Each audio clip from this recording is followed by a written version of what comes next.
الحمد لله نحمده ونستعينه ونستغفره ونؤمن به ونتوكل عليه ونعوذ بالله من شرور أنفسنا ومن سيئات أعمالنا من يهده الله فلا مضل له ومن يضلله فلا هادي له وأشهد أن لا إله إلا الله وأشهد أن محمدا عبده ورسوله اما بعد اعوذ باللہ من الشیطان الرجیم بسم اللہ الرحمن الرحیم والذین لا يدعون مع اللہ الہا آخر ولا يقتلون النفس التي حرم اللہ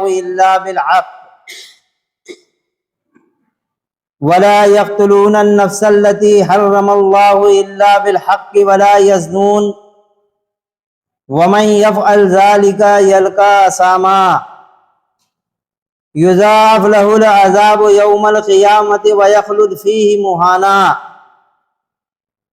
إلا من تاب وآمن وعمل عملا صالحا فأولئك يبدل الله سيئاتهم حسنات وكان الله غفورا رحيما صدق اللہ العظیم۔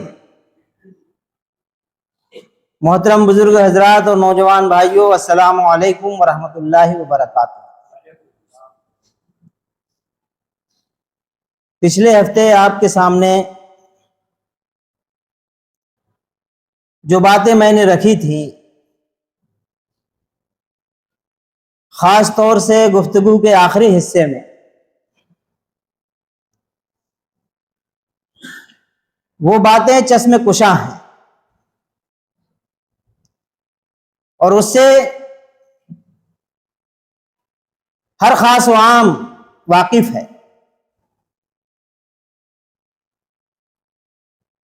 ہر وہ شخص جو بالغ ہے وہ ان تمام تر چیزوں کو اچھی طرح اور بہتر طریقے سے سمجھتا ہے۔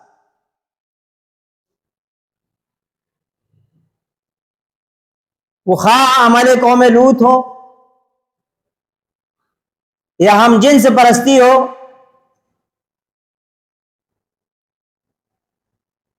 یا مشت زنی اور دست زنی ہو،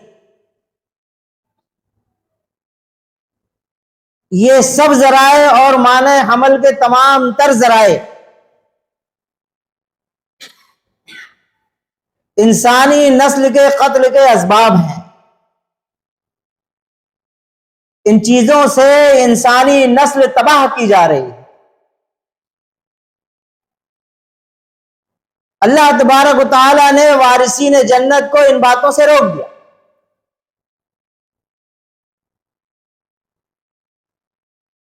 اور ایسا کرنے والوں کے لیے اللہ رب العالمین نے یہ بات کہی، یضاعف له العذاب یوم القیامت ویخلد فیہ مہانا، کہ ایسے لوگوں کو مسلسل عذاب دیا جائے گا، قیامت کے روز وہ اس میں داخل کر دیے جائیں گے ہمیشہ ہمیش کے لیے۔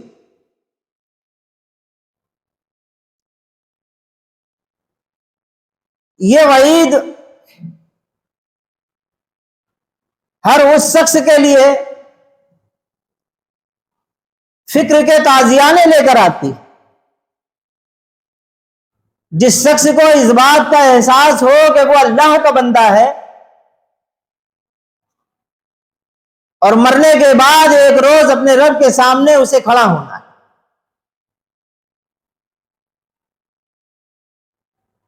مسلسل آپ کے سامنے وارثین جنت کی جو صفتیں ہم نے بیان کی،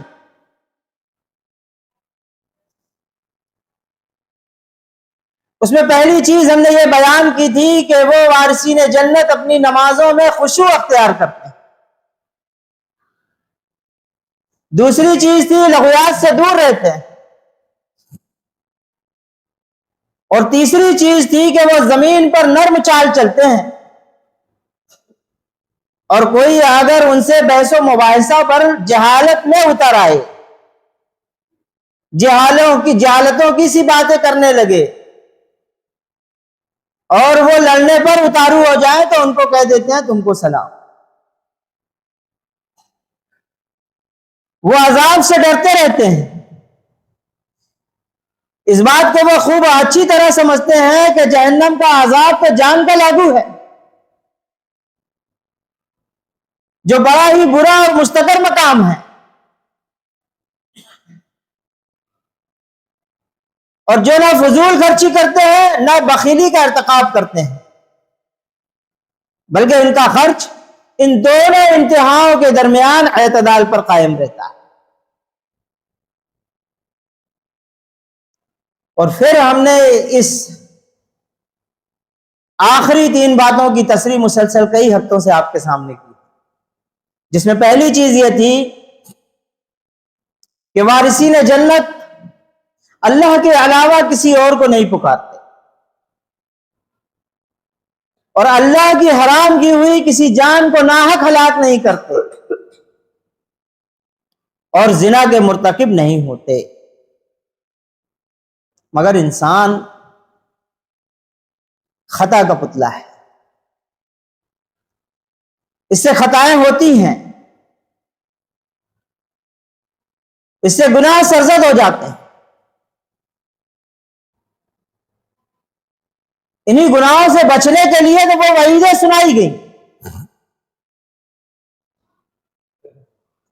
کہ تمہارے کن اعمال پر اللہ رب العالمین کا کیسا عذاب تمہیں بھگتنا پڑے گا، اور کس طرح کے عذاب تمہارے اوپر آئیں گے.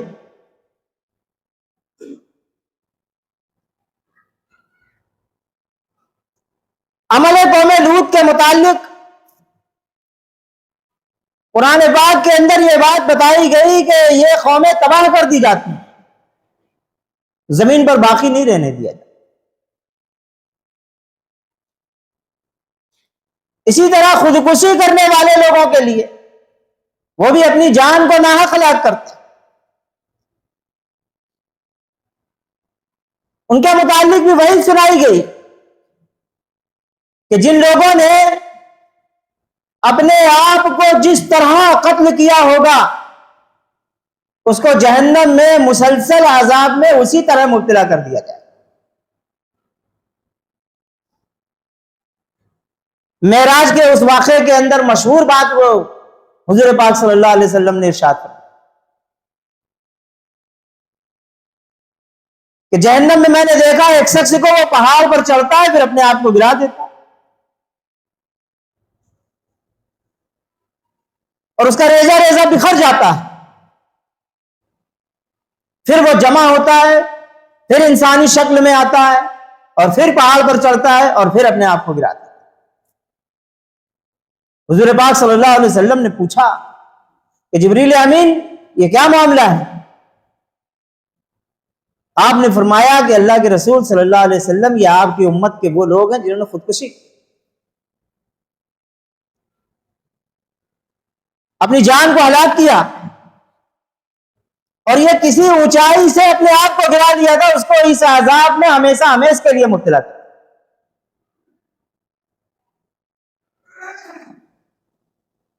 اسی طرح اگر انسان قاتل ہے اور بہت سارے لوگوں کا قتل کیا ہے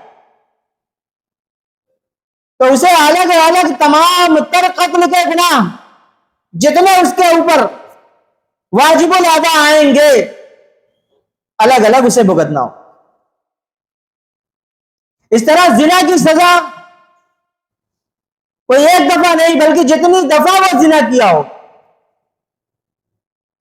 یا جتنی دفعہ وہ غلط طریقے سے اپنے جوہر کو ضائع کیا ہوگا اس کو اتنی دفعہ وہ سزائیں جہنم کے اندر بھگتنا ہوں گی. حشر میں کچھ لوگ ہوں گے نوجوان، ان کے ہتھیلیوں پر چھوٹے چھوٹے معصوم بچے بلبلا رہے ہوں کیڑے مکوڑے کی طرح، انسانی شکل میں ہوں گے، وہ دیکھ کر گھبرا جائیں گے، یوں جھٹکا دیں گے. اس عذاب میں مبتلا رہیں گے، ان کے دل کے اندر خیال پیدا ہوگا کہ یہ کیا مصیبت ہے جو پیچھا نہیں چھوڑتی.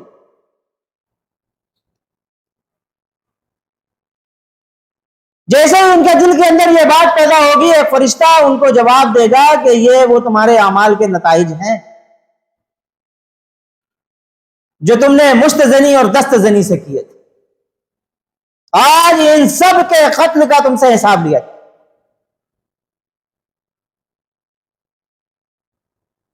اس کے باوجود اللہ رب العالمین تو اللہ رب العالمین ہے، اس کی رحمت اور کرم کے کیا ٹھکانے، اس کے بعد بھی وہ کہتا ہے کہ جو کوئی ان گناہوں کے بعد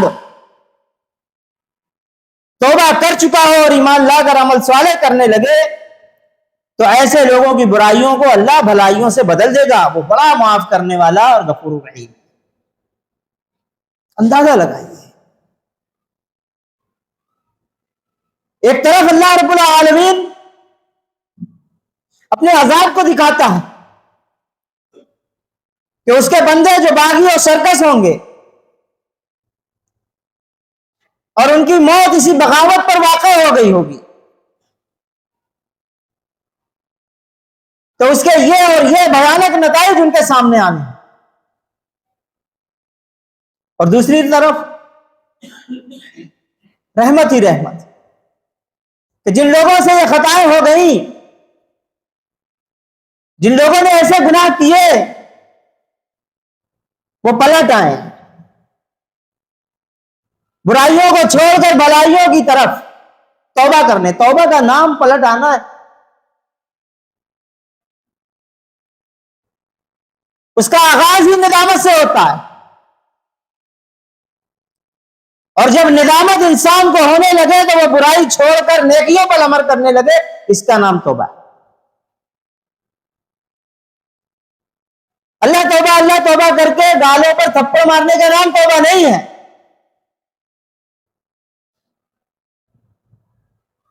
بلکہ برائیوں کو چھوڑ کر نیکیوں کو اختیار کر لینے کا نام توبہ ہے۔ جو لوگ ایسی توبہ کریں، اللہ تعالیٰ کہ صرف وہ معاف ہی نہیں کریں گے، ان کی برائیوں کو نیکیوں میں تبدیل کر دیں گے۔ ایک شخص جب برائی چھوڑتا ہے اور ندامت کے آنسو بہاتا ہے، اللہ تعالیٰ کے آگے سر سجود ہوتا ہے اور یہ سمجھتے ہوئے سر سجود ہوتا ہے کہ یہی وہ دربار ہے جہاں سے معافی مل سکتی ہے۔ دنیا میں کوئی ایسا دربار نہیں ہے جہاں سے ہمیں کوئی معافی مل سکے اور سزا سے ہم بچ سکیں۔ جب وہ ایسا سمجھتے ہوئے اللہ تعالیٰ کے آگے جھک جاتا ہے تو اللہ رب العالمین اس کی برائیوں کو دھو دے، صاف کر دے۔ بنی اسرائیل کا واقعہ بہت مشہور واقعہ ہے کہ ایک شخص تھا، اس نے 99 قتل کیے، لیکن ایک روز اسے ندامت ہو گئی، احساس جاگ گیا اس کے دل کے اندر کہ میں نے بہت برے عمل کیے، کیا اللہ تعالیٰ کے یہاں اس کی معافی ہو سکتی ہے؟ جب یہ خیال پیدا ہوا تو وہ ایک عالم کے پاس پہنچا، اس عالم سے کہنے لگا میں نے 99 قتل کیے ہیں، معافی کی کوئی صورت ہے؟ اس نے کہا جب تم نے 99 قتل کیا معاف کیسے ہو سکتا؟ اس کی کوئی صورت نہیں۔ تیش میں آ گیا اور اس نے اس شخص کا بھی قتل کر دیا کہ جیسا 99 صحیح ویسے 100 صحیح۔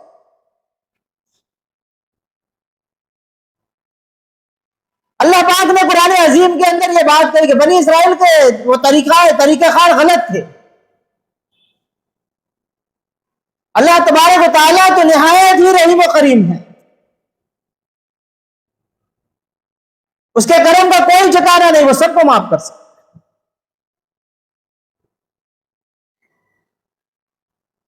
وہ شخص ایک دوسرے عالم کے یہاں پہنچا، کہنے لگا میں نے 100 قتل کیے ہیں پورے، معافی کی کوئی صورت ہے؟ وہ عالم حقیقی عالم تھا. اس نے کہا تو توبہ کرنا چاہتا تو تیرے توبے کے درمیان اور اللہ رب العالمین کے درمیان اب کوئی نہیں. تیرا معاملہ اللہ رب العالمین سے ہے.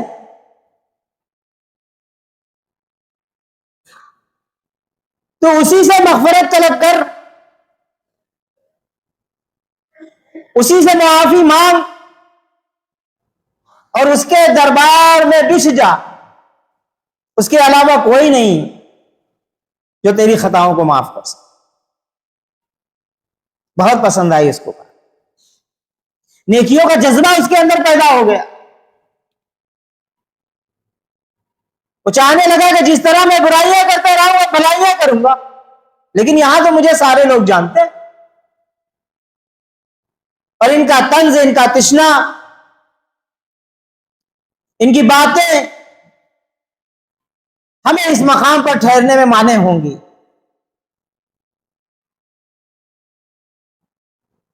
محترم, اگر آپ ہمیں اجازت دے دیں اور بتا دیں کہ میں کس علاقے میں چلا جاؤں, میں نیکیاں کرنا چاہتا. ایک جگہ کا پتہ بتا دیا عالم صاحب, وہ نکل پڑا. جب نکل پڑا تو راستے میں اسے موت واقع ہو گئی. اب عذاب و ثواب کے فرشتے نازل ہو گئے. عذاب کا فرشتہ کہنے لگا میں اسے اپنے طرف لے جاؤں گا, اور ثواب کا فرشتہ کہنے لگا میں لے جاؤں. اللہ رب العالمین نے کہا زمین کو ناپو. زمین ناپی جائے. اگر وہ جس منزل پر جا رہا تھا وہ جگہ قریب نکلے تو جنت کے فرشتے لے جائیں گے, ثواب کے فرشتے لے جائیں گے. اور اگر زیادہ نکلے تو عذاب کے فرشتے لے. واقعے کے اندر یہ بات بیان ہوئی کہ وہ منزل کا جو راستہ تھا وہ دور تھا, لیکن اللہ رب العالمین نے زمین کو حکم دیا کہ زمین سکڑ جا. اس نے راستے کو چھوٹا کر دیا. اللہ رب العالمین کی رحمت جب جوش میں آتی ہے تو یہ اس انداز میں اس کی توبہ قبول ہوتی ہے. منزل کا راستہ چھوٹا کر دیا گیا اور ثواب کے فرشتے اسے لیے. حضور کے زمانے میں بھی ایسے واقعات ہوئے. حضرت ابو ہریرہ رضی اللہ تعالیٰ عنہ کے پاس ایک عورت آ گئی. عشاء کی نماز پڑھ کر کے آپ لوٹے, دیکھا کوئی عورت کھڑی ہے, آپ نے کوئی گفتگو نہ کی, اندر داخل ہو گئے. نوافل میں مشغول تھے کہ دروازے کھٹکھٹانے کی آواز آئی. آپ فارغ ہو کر باہر آتے ہیں, دیکھا کہ کوئی عورت ہے. پوچھا کیا چاہتی ہوں؟ اس نے کہا میں ایک بات پوچھنے آئی ہوں آپ سے, اور آپ چونکہ صحابی رسول ہیں, آپ صلی اللہ علیہ وسلم کی قربت میں رہتے ہیں, لہذا مجھے اس بات کا جواب دیں.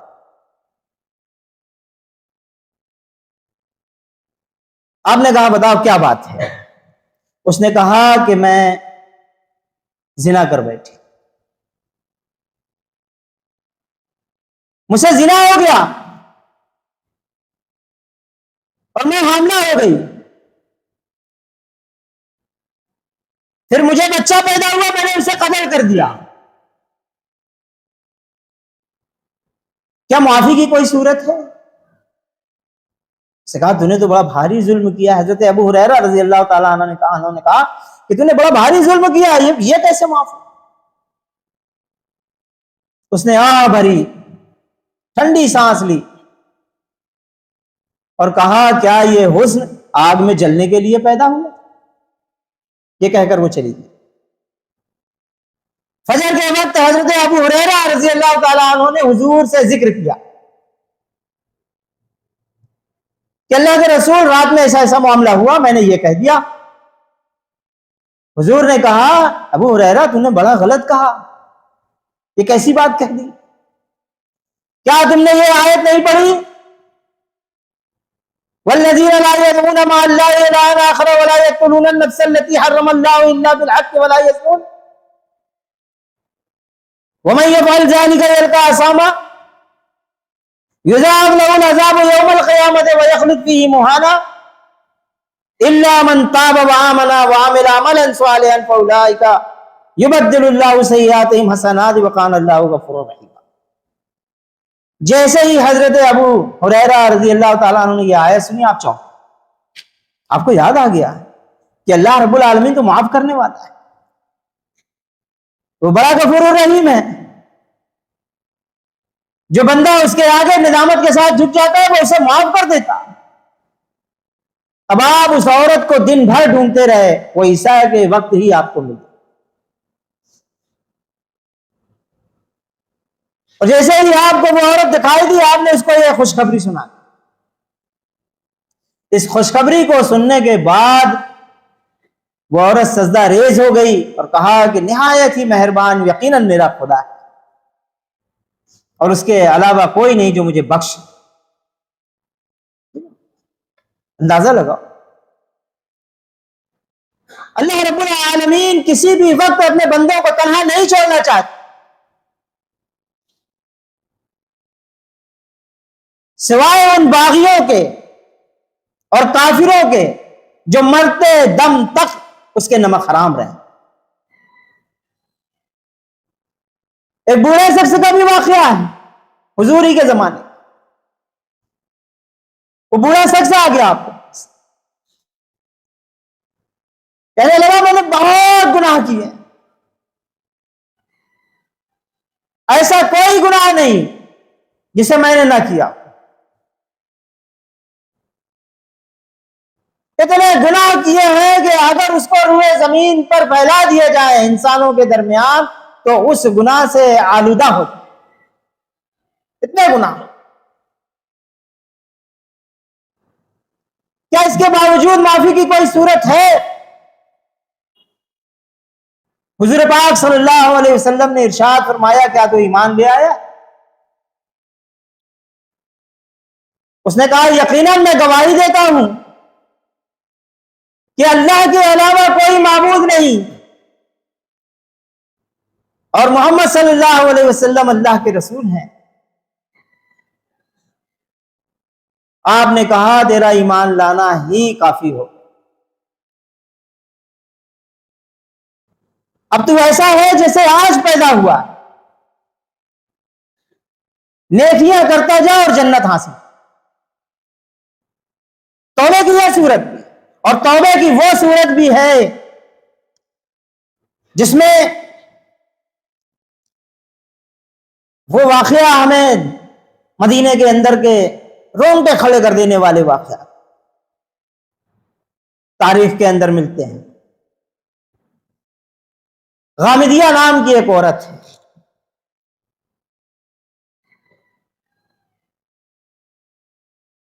اور عامر نام کے ایک شخص ہے. یہ دونوں لوگوں کا واقعہ ہے. پہلے یہ شخص آتے ہیں اور حضور سے کہتے ہیں کہ مجھ سے زنا ہو گیا ہے، آپ مجھ پر حد جاری کر دیں. توبے کی یہ بھی ایک صورت ہے، بڑی عظیم توبہ. آپ ان پہ حد جاری کر دیں. حضور نے منہ گھما لیا، آپ نے 4 دفعہ ایسا ہی. حضور نے ان کے بارے میں پتہ لگایا کہ ان کا دماغ تو صحیح ہے، پتہ لگاؤ. لوگوں نے معلوم کیا، معلوم ہوا کہ صحیح و سالم ہے. آپ نے ان پر حد جاری کر دیا. 2 لوگ تھے آپ کے بارے میں نازیبا گفتگو کرتے ہوئے نکلے. حضور کے کان میں یہ آواز پڑی. کچھ دور جانے کے بعد دیکھا کہ ایک گدھا مرا پڑا ہے اور وہ سڑ چکا ہے. حضور نے ان دونوں لوگوں کو بلایا اور کہا کہ لو اس میں سے کچھ نوش فرماؤ، کھاؤ کچھ، اس گدھے کی لاش سے، سڑی ہوئی لاش سے کچھ کھاؤ. دونوں لوگوں نے کہا اللہ کے رسول یہ تو مردار ہے اور گدھا اور سڑا ہوا، اس کو میں کیسے کھا سکتا؟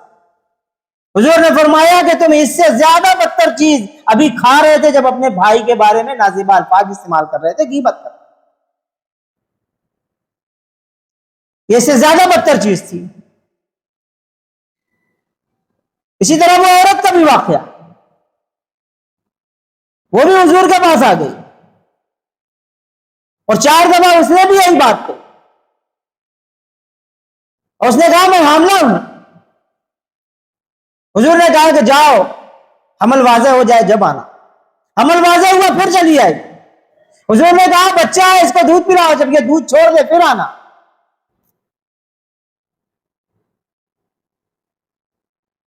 بچہ جب دودھ چھوڑ دیا اور روٹی کا ٹکڑا ہاتھ میں لیے ہوئے حضور کے پاس آ گئی اور کہنے لگی یہ بچہ یہ کھانے لگا ہے، حضور مجھ پر حد قائم کر دیجیے. حضور نے اسے سنسار کرا دیا. اس کے خون کا پتھر مارتے وقت اس خون کا چھینٹا حضرت خالد بن ولید کے چہرے پہ اوپر کچھ آ گیا. آپ نے کچھ نازیبا بات کہی. حضور پاک صلی اللہ علیہ وسلم نے ارشاد فرمایا کہ خالد بن ولید اپنی زبان بند رکھو، اس نے ایسی توبہ کی ہے، اس نے ایسی توبہ کی ہے کہ اگر پورے روئے زمین پر اس توبہ کو بانٹ دیا جائے تو سارے لوگوں کے گناہ ختم ہو جائے. یہ ایسی توبہ. اندازہ لگا. واقعہ بڑا لمبا تھا، وقت نہ ہونے کی وجہ سے ہم نے بہت چھوٹا کر دیا اور ہم اپنی بات کو یہیں پر روک دیتے ہیں. واقعات 1-2 اور تھے جو چاہ رہے تھے کہ آپ کو ایک ساتھ سنائے جائیں، لیکن وہ وقت کی وجہ سے نہ ہو سکا. ربنا تقبل منا انک انت السمیع العلیم وتب علینا انک انت التواب الرحیم وآخر دعوانا ان الحمد للہ رب العالمین.